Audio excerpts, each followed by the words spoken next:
manera.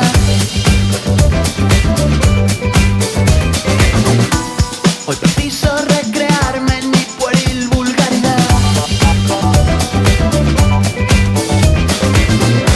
y desatar la ingenuidad, redimir la complacencia, sortear la decadencia, el despotismo intelectual y retornar a la anarquía popular. Que viva el arte menor y el vodevil profesional. Esta es la fiesta universal. Hoy nos pasarán, hoy no pienso claudicar. Me cansé de tanto imbécil y he pensado que mejor era empezar a respirar y volver a lo normal, retornar a la belleza de las cosas inconexas y al amor contundente, irrefutable, ganador.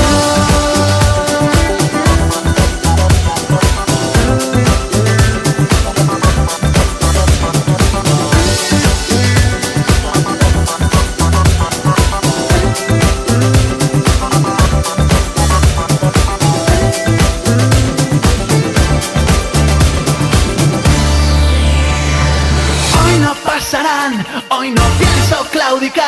Me cansé de tanto imbécil y he pensado que mejor era empezar a respirar